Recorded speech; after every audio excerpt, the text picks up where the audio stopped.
नमस्कार, खबर दुनिया में आप सभी का स्वागत है। मैं हूं अश्विनी कुमार मिश्र। खबर दुनिया की यानी विश्व की सभी अहम खबरें आधे घंटे में आप तक। सबसे पहले नजर डालते हैं वैश्विक सुर्खियों पर। दक्षिण कोरिया और जापान के बीच ऐतिहासिक शिखर वार्ता, दोनों देशों के बीच तल्ख रिश्तों को सामान्य बनाने की कोशिश। नियमित द्विपक्षीय सुरक्षा वार्ता को फिर से शुरू करने पर बनी सहमति। दोनों नेताओं ने मुक्त और खुले हिंद प्रशांत क्षेत्र पर दिया जोर।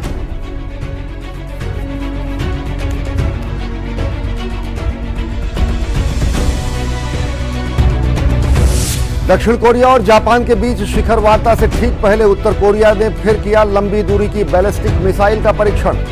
गिरने से पहले मिसाइल ने 1000 किलोमीटर तक भरी उड़ान। अमेरिका और दक्षिण कोरिया के बीच फ्रीडम शील्ड युद्धाभ्यास भी जारी।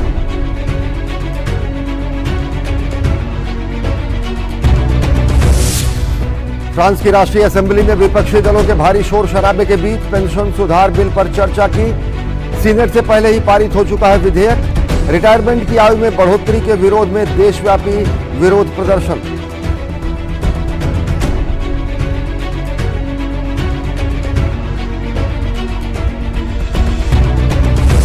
अमेरिका रूस के बीच तनाव चरम पर। पेंटागन ने रूसी लड़ाकू विमान द्वारा रीपर ड्रोन पर ईंधन फेंकने का जारी किया वीडियो।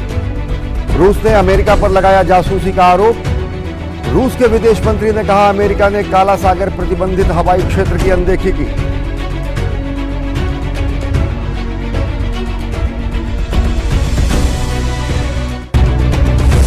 दक्षिणी अफ्रीकी देशों में चक्रवाती तूफान का कहर। मोजाम्बिक, मेडागास्कर और मलावी में भारी तबाही।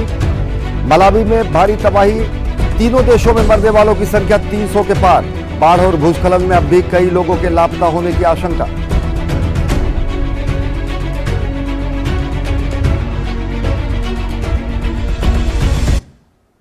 और सबसे पहले खबर एशिया महाद्वीप से।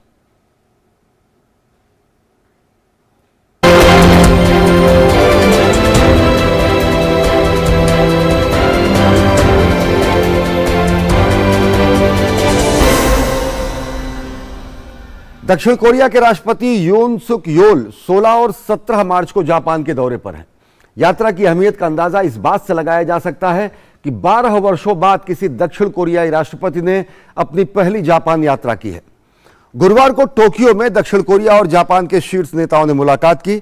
मुलाकात को दोनों देशों के बीच दशकों से उलझे मुश्किल संबंधों के तहत एक मील का पत्थर बताया जा रहा है।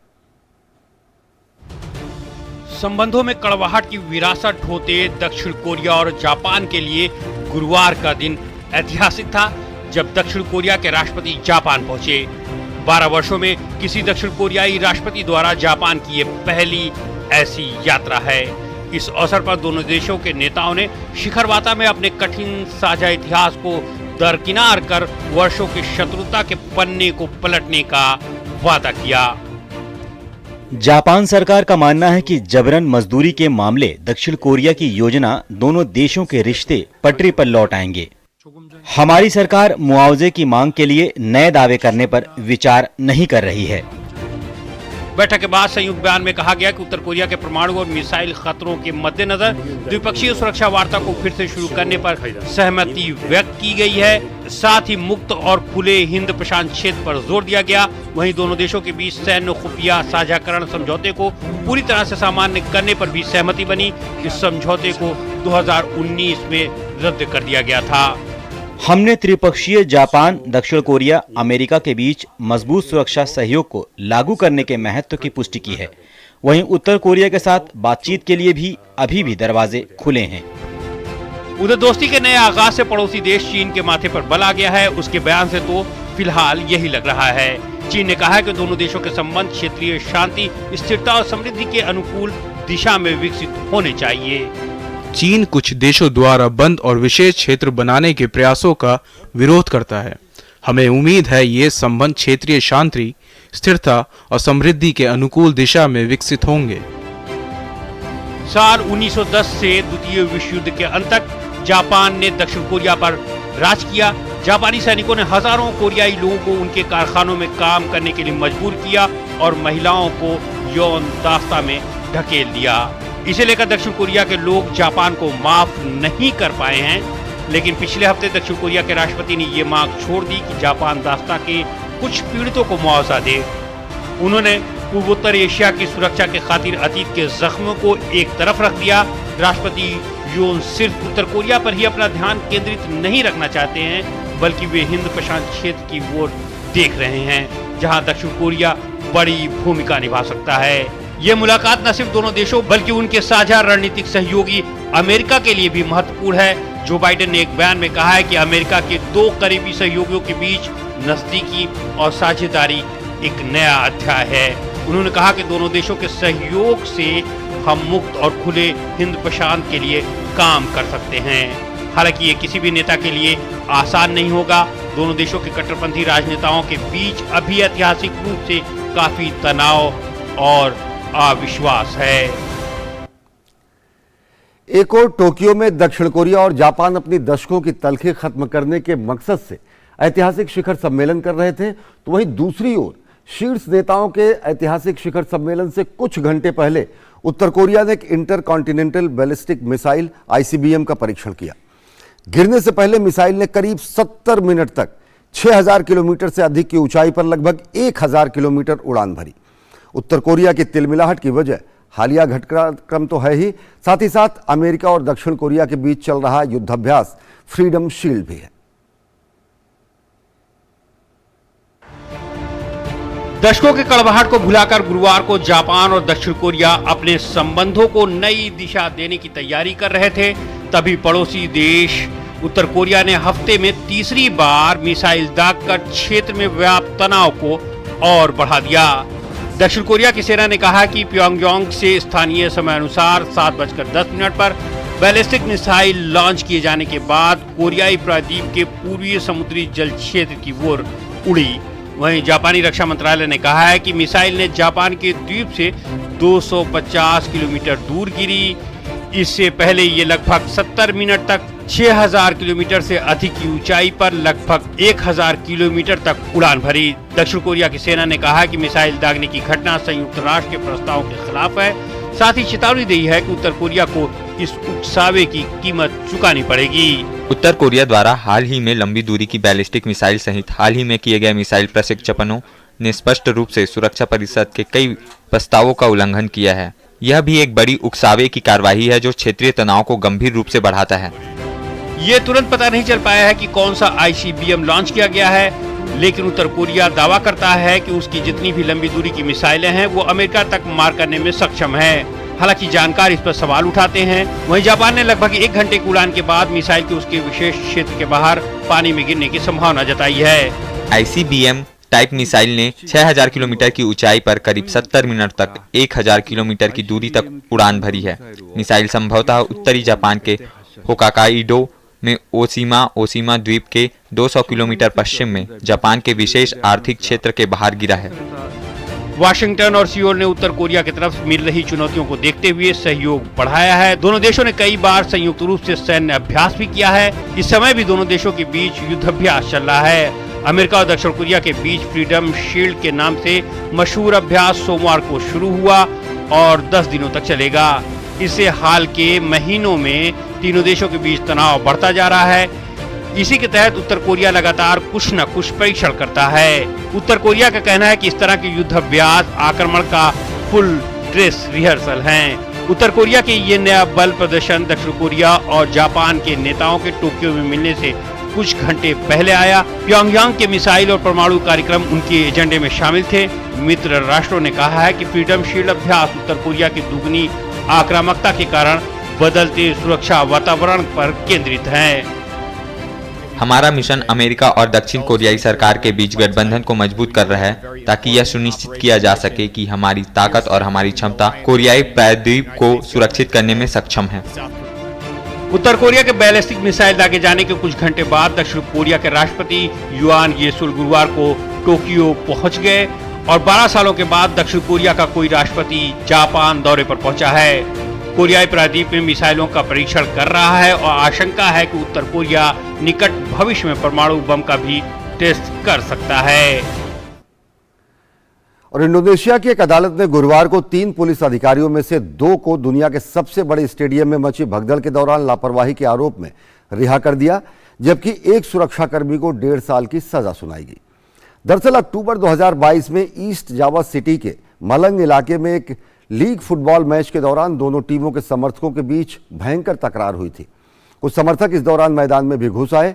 जैसे ही स्टेडियम में मौजूद सुरक्षाकर्मियों ने फुटबॉल प्रेमियों पर आंसू गैस के गोले दागे तो लाठियां बरसाईं, तो स्टेडियम में भगदड़ मच गई। भगदड़ में 135 लोग मारे गए, जिनमें 40 बच्चे भी शामिल थे। मानवाधिकार आयोग ने अपनी जांच में भगदड़ का मुख्य कारण पुलिस द्वारा आंसू गैस के गोले को दागना बताया। पिछले हफ्ते फुटबॉल आयोजकों को भी इन्हीं अपराधों में दोषी पाए जाने पर 1.5 साल जेल की सजा सुनाई गई थी। पाकिस्तान के पूर्व प्रधानमंत्री इमरान खान को जहां लाहौर हाईकोर्ट से राहत मिली, तो वहीं इस्लामाबाद की निचली अदालत से करारा झटका भी लगा। लाहौर हाईकोर्ट ने जमान पार्क स्थित इमरान खान के घर पर पुलिस कार्रवाई पर पाबंदी को 1 दिन के लिए और बढ़ा दिया है। पुलिस जब इमरान खान को गिरफ्तार करने उनके लाहौर स्थित घर गई थी, तो इमरान के समर्थकों ने पुलिस पर पथराव कर दिया था। इसके बाद अदालत ने बुधवार को मामले में हस्तक्षेप करते हुए पुलिस की कार्रवाई को रोक दिया था। अब फिर मामले में सुनवाई करते हुए रोक को 1 दिन के लिए बढ़ा दिया गया। इस बीच इस्लामाबाद की निचली अदालत ने इमरान खान के खिलाफ जारी गैर जमानती वारंट को रद्द करने से साफ इनकार कर दिया है। इसके बाद अब इमरान खान को 18 मार्च को अदालत में पेश होना होगा। दरअसल 13 मार्च को अदालत में इमरान खान को पेश होना था, लेकिन वो इसके बाद लगातार गैर जमानती वारंट उनके खिलाफ जारी होता रहा और अदालत ने पुलिस को अब आदेश दिया था कि इमरान खान को गिरफ्तार कर 18 मार्च तक अदालत में पेश किया जाए। पुलिस जब उन्हें गिरफ्तार करने गई तो करीब 24 घंटे का हाई वोल्टेज ड्रामा वहां देखने को मिला। दोनों तरफ हुई झड़प में कई लोग घायल भी हो गए। और खबरें अभी और भी हैं, लेकिन वक्त हो चला एक छोटे से ब्रेक के लिए। देखते रहिए डीडी न्यूज। शुरू करो, डालो बुनियाद, घर महल नजर आएगा। वंडर लाइए, वंडर अपनाइए, फर्क नजर आएगा। वंडर सीमेंट, फर्क नजर आएगा। यस यस, मैच में डूब गए और हैंड वॉश भूल गए। Hand wash reminder by hand ambassador Sachin Tendulkar का हाथ। सेवलॉन स्वस्थ इंडिया मिशन। कब तक लंबी लाइनों में उम्र बिताइएगा? डिजिटल पेमेंट अपनाइए, चुटकी में हल पाइए। पुराने तरीके कब तक अपनाइएगा? डिजिटल पेमेंट बहुत आसान है, देखिए चुटकी में पेमेंट चुकाइए। बटुआ ढूंढ रहे हैं? डिजिटल पेमेंट अपनाइए, कभी भी कहीं भी और सुरक्षित। हमने तो इन्हें डिजिटल पेमेंट करना सिखा दिया है। आपने? आरबीआई कहता है कि डिजिटल पेमेंट अपनाओ, औरों को भी सिखाओ। पता है, लोग अक्सर मुझसे पूछते हैं कॉल सेंटर का स्टेडी जॉब क्यों छोड़ा? I wanted more out of life. बस मैंने अपना स्टार्टअप शुरू किया। जानना चाहोगे कैसे? Then start up your own business as an LIC agent. यहाँ सब कुछ है, great products, zero investment, leading organisation and unlimited opportunities. तो क्या आप तैयार हैं? LIC एजेंट बनो, अब बड़ा सोचो। हमारी वेबसाइट पर जाएं या अपनी नजदीकी LIC शाखा से संपर्क करें।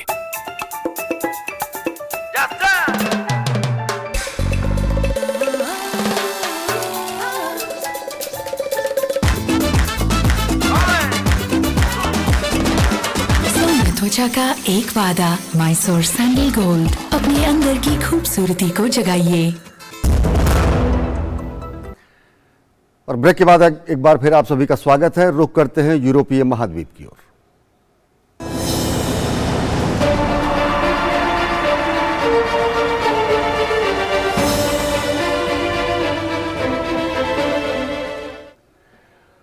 रूस यूक्रेन युद्ध के बीच अमेरिकी ड्रोन के काला सागर में गिरने या फिर गिराए जाने के बाद अमेरिका रूस संबंध अब तक के सबसे निचले स्तर पर पहुंच गए हैं।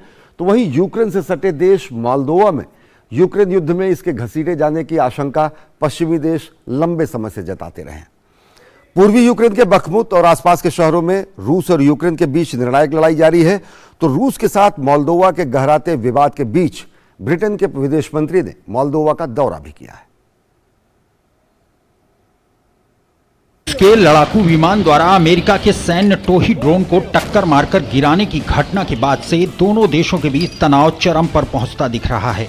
इसी मुद्दे पर दोनों देशों के रक्षा मंत्रियों की फोन पर बातचीत के बाद अब अमेरिकी वायुसेना ने ड्रोन गिराने की घटना का वीडियो जारी कर रूस को घेरने की कोशिश की। 40 सेकंड के वीडियो में स्पष्ट तौर पर देखा जा सकता है कि रीपर ड्रोन अपने नियमित उड़ान पर था। कुछ समय बाद एक सुखाई 27 रूसी लड़ाकू विमान अमेरिकी रीपर ड्रोन के करीब आकर उस पर ईंधन की बौछार कर देता है। ईंधन छिड़काव के कुछ सेकंड के अंदर ही ड्रोन दुर्घटनाग्रस्त होकर काला सागर में समा गया। दरअसल घटना की इस वीडियो को रीपर पर लगे हाईटेक सर्विलांस कैमरों ने ही शूट किया, जिसे रियल टाइम मॉनिटरिंग के तहत पेंटागन के लैब ऑफ इंफॉर्मेटिक्स में भेज दिया गया है। अमेरिका ने सीधे तौर पर इस घटना के लिए रूस को जिम्मेदार ठहराया है। अमेरिकी रक्षा विभाग के मुताबिक चूंकि रूसी पायलट ड्रोन पर सीधे हमला नहीं कर सकता था, ऐसे में उसने अपरोक्ष हमले का सहारा लिया। हालांकि पहले रूस ने ऐसी घटना से इनकार किया था। मानव रहित MQ-9 रीपर ड्रोन के प्रोपेलर को काटते हुए 2 रूसी Su-27 जेट विमानों में से एक द्वारा नीचे लाया गया था। वह 1219 गहरे पानी में डूब गया। तकनीकी दृष्टिकोण से क्षतिग्रस्त ड्रोन का मलबा ढूंढना बहुत मुश्किल होगा। हो सकता है जानकारी इकट्ठी करने में कई दिन लग जाएं। उधर यूक्रेन की सीमा से लगे एक और देश मोल्दोवा के साथ रूसी गहराते विवाद के बीच ब्रिटेन के विदेश मंत्री ने वहां का दौरा किया। दरअसल यूक्रेन की सीमा से सटे मोल्दोवा के यूक्रेन युद्ध में घसीटे जाने की पश्चिमी देश अक्सर आशंका जताते रहे हैं, क्योंकि पिछले दिनों सरकार विरोधी प्रदर्शन के लिए मोल्दोवा ने रूस को जिम्मेदार ठहराया था। ब्रिटेन के विदेश मंत्री ने मोल्दोवा के दौरे में कहा, सिर्फ यूक्रेन की रक्षा करके ही इस देश को रूसी हमले से बचाया जा सकता है। ब्रिटेन ने मोल्दोवा को ऊर्जा क्षेत्र सहित आर्थिक और शासन सुधारों के लिए 10 मिलियन पाउंड की ब्रिटिश सहायता की घोषणा की। हम मोल्दोवा को नुकसान से बचाने में मदद कर सकते हैं जब यूक्रेन रूसी हमलों के खिलाफ खुद का बचाव करने में सक्षम हो जाए। सैन्य समर्थन के मामले में हमारा ध्यान वर्तमान में सिर्फ यूक्रेन पर है। रूस मोल्दोवा के साथ पारस्परिक रूप से लाभकारी संबंध स्थापित करने के लिए हमेशा खुला रहता है और बना रहेगा। हालांकि पूर्वी यूक्रेन का बखमुत और आसपास के शहरों में अभी भी दोनों देशों के बीच आमने सामने की जंग जारी है। दोनों पक्षों में से कोई भी पीछे हटने को तैयार नहीं होते दिख रहे हैं। इस बीच कनाडा ने यूक्रेन को अतिरिक्त सैन्य सहायता देने की घोषणा कर राष्ट्रपति जेलेंस्की को अनवरत सहायता जारी रखने की बात कही है। कनाडा यूक्रेन में वर्तमान में तैनात वायु रक्षा प्रणालियों को बनाए रखने के लिए 155 मिलीमीटर गोला बारूद के साथ 12 वायु रक्षा मिसाइलों को देने का ऐलान किया है। कनाडा ने यूक्रेन को 8 लेपर्ड युद्धक टैंक सौंप दिए हैं, जो बख्तरबंद रिकवरी वाहन और सहायक उपकरणों से युक्त हैं। फ्रांसीसी सीनेट ने उम्मीद के मुताबिक गुरुवार को विवादास्पद पेंशन सुधार बिल को अपनी हरी झंडी दे दी। संसद के ऊपरी सदन में रूढ़िवादी पार्टी के रिपब्लिकन सेनेटरों का प्रभुत्व है, जो सरकार के सुधार का समर्थन कर रहे हैं। मीडिया रिपोर्ट्स के मुताबिक नेशनल असेंबली में भी बिल को बिना मतदान के पारित कराया जा सकता है। हालांकि बिल पर चर्चा के दौरान सदन में भारी शोर शराबा देखने को मिला। विपक्षी दल विधेयक का विरोध करते हुए सरकार से इस कानून को वापस लेने की मांग करते दिखे। खबरों के मुताबिक सरकार बिल पारित कराने के लिए नियम 49 के 3 का सहारा ले सकती है और विधेयक को बिना मतदान पारित कराने की अनुमति ये अनुच्छेद देता है। सुधारों के तहत रिटायरमेंट की उम्र 62 साल से बढ़ाकर 64 साल कर दी जाएगी, जिसका लोग कई हफ्ते से सड़कों पर उतरकर विरोध कर रहे हैं। विरोध कर रहे प्रदर्शनकारियों का मानना है कि अगर रिटायरमेंट की उम्र बढ़ाई गई तो युवाओं के लिए नई नौकरियों में कमी आएगी। फ्रांस के ज़्यादातर कर्मचारी और इसके संगठन सुधार का विरोध कर रहे हैं। प्रदर्शनकारियों के मुताबिक इस सुधार से मध्य वर्ग के लोगों पर टैक्स का भार भी बढ़ेगा। दरअसल लोगों को अब पेंशन पाने के लिए ज़्यादा साल तक काम करना होगा और इस दौरान उन्हें अपनी सैलरी से भारी टैक्स भी भरना होगा। जबकि फ्रांस सरकार का कहना है कि पेंशन सिस्टम को संतुलित करने के लिए यह सुधार बेहद ज़रूरी है। सरकार के मुताबिक इस सुधार से लोगों को अब कम से कम 43 साल तक काम करना होगा, जो कि 2027 से लागू करने की योजना है। हालांकि सरकार ने कुछ खास पेशों से जुड़े लोगों को इससे छूट दी है। हजारों ग्रीक श्रमिकों ने गुरुवार को अपनी ड्यूटी छोड़कर देश में उपेक्षित सुरक्षा मानकों के विरोध में प्रदर्शन किया। देशव्यापी प्रदर्शन की वजह से सार्वजनिक परिवहन सेवा पर व्यापक असर देखने को मिला। ग्रीस से आने और जाने वाली उड़ानें प्रभावित हुई तो जहाज़ों को बंदरगाह पर खड़े रहना पड़ा। दरअसल पिछले महीने ग्रीस में हुई ट्रेन दुर्घटना के बाद से ही प्रदर्शन का सिलसिला जारी है। ट्रेन हादसे में 57 लोगों की मौत हो गई थी। और अब खबरें अफ्रीकी महाद्वीप से।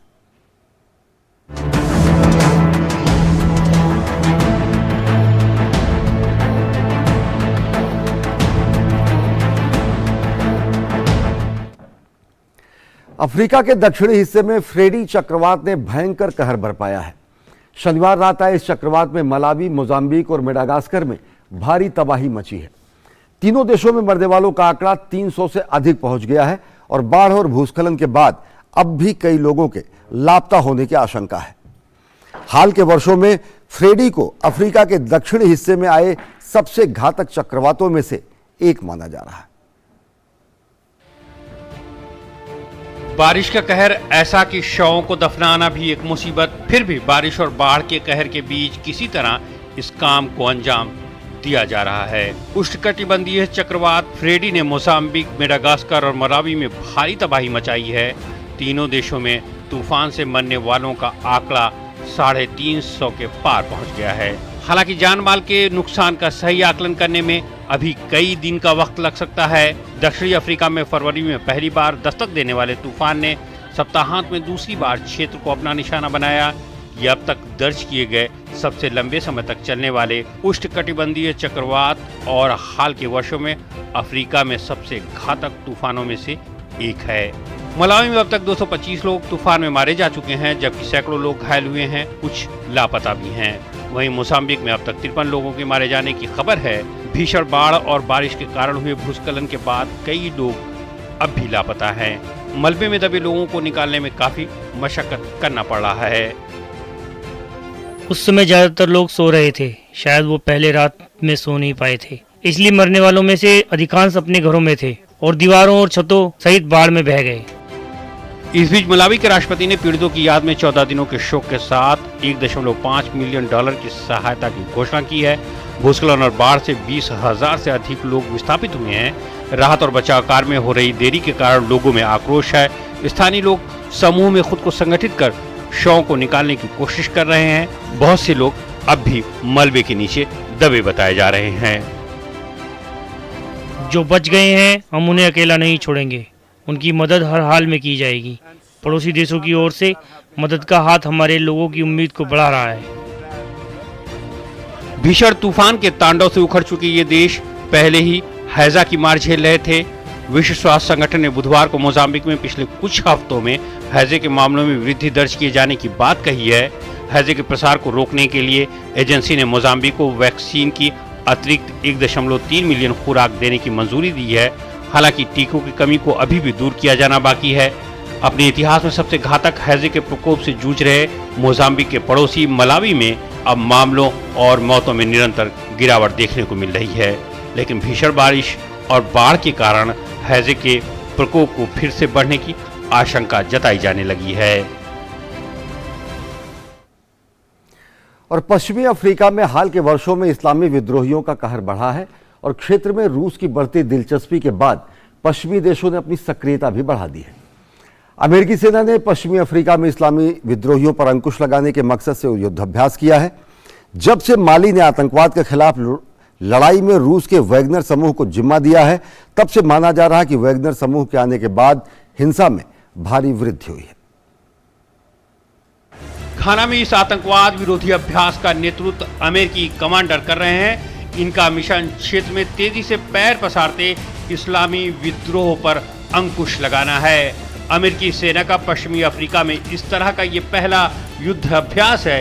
इसके जरिए आतंकवाद पर नकेल कसने के साथ साथ क्षेत्र में वर्चस्व को भी बरकरार रखने की एक कोशिश है। अमेरिका रूस जैसी गैर पश्चिमी शक्तियों के बजाय आतंकवाद के खिलाफ लड़ाई में एक दूसरे पर निर्भर रहने के लिए इन्हें प्रशिक्षित कर रहा है। कोई भी देश इसे अपने आप हल नहीं कर सकता है। यह सामूहिक समस्या को हल करने के लिए सभी को एक साथ आने की जरूरत है। मेरा मानना है कि उस विषय की निरंतरता संयुक्त राज्य अमेरिका के लिए बहुत फायदेमंद होने जा रही है। ये युद्ध अभ्यास आतंकवाद से निपटने के माली द्वारा रूस के लड़ाके वैगनर समूह को बुलाए जाने के बाद हो रहा है। पश्चिमी देशों और संयुक्त राष्ट्र का मानना है कि वैगनर समूह को इस लड़ाई में शामिल किए जाने के बाद से हिंसा में तेजी से वृद्धि दर्ज की गई है। इतना ही नहीं, माली ने फ्रांस की सेना को देश छोड़ने का भी फरमान सुना दिया है। यूक्रेन पर रूस के आक्रमण के बाद से मॉस्को और वाशिंगटन के बीच संबंध और अधिक तनावपूर्ण हो गए हैं और पश्चिम इस क्षेत्र में रूसी प्रभाव का विरोध कर रहा है। इस्लामी संगठनों पर नकेल कसने में विफल रहने के कारण पिछले एक दशक में हजारों लोग मारे गए हैं और लाखों विस्थापित हुए हैं। 2021 के सैन्य तख्तापलट के बाद सत्ता पर काबिज माली की सरकार ने कहा था कि रूसी सेना भाड़े के सैनिक नहीं है, लेकिन रूस के उपकरण के साथ स्थानीय सैनिकों की मदद करने वाले प्रशिक्षक हैं। सुरक्षा विशेषज्ञों का कहना है कि इस साल सैन्य जुंटा द्वारा हजारों फ्रांसीसी सैनिकों को माली और बुर्किना फासो से बाहर कर दिए जाने के बाद यहाँ की स्थिति और बदतर हो सकती है। हमारा प्रशिक्षण पारंपरिक युद्ध से अधिक अपरंपरागत युद्ध की ओर है, जैसे कि कमरों, घरों की तलाशी, छापे मारना और बंधकों को छुड़ाना, यह सब इसमें शामिल है। क्षेत्र में बढ़ते रूसी प्रभाव के बीच युद्ध से जूझते इथियोपिया के साथ अमेरिका सहयोग बढ़ाने पर दिलचस्पी दिखा रहा है। हाल के महीनों में अमेरिका के विदेश मंत्री एंटनी ब्लिंकेन ने इथियोपिया के प्रधानमंत्री अबी अहमद से मुलाकात की थी। इस दौरान दोनों पक्ष युद्ध से प्रभावित हुए राजनयिक संबंधों को सुधारने पर विचार विमर्श किया। दोनों पक्षों ने एक प्रतिबद्ध साझेदारी के साथ द्विपक्षीय सहयोग को बढ़ाने पर सहमत हुए थे, लेकिन अब तक ये स्पष्ट नहीं हो पाया है कि अमेरिका अफ्रीका को और कितने संसाधन देने को तैयार होगा। 2017 में नाइजर में 4 सैनिकों के मारे जाने के बाद से वो इस लड़ाई में सीधे शामिल होने से हिचकिचा रहा है। वहीं आलोचकों का कहना है कि समय महत्वपूर्ण है, क्योंकि इस्लामी आतंकवाद तेजी से पैर पसारता जा रहा है। तो आतंकवाद के खिलाफ युद्धाभ्यास किया घाना में अमेरिका ने। तो खबर दुनिया के आज के अंक में फिलहाल इतना ही। मुझे और हमारी पूरी टीम को दीजिए इजाजत। देश और दुनिया की ताजा तरीन खबरों के लिए देखते रहिए डीडी न्यूज। नमस्कार।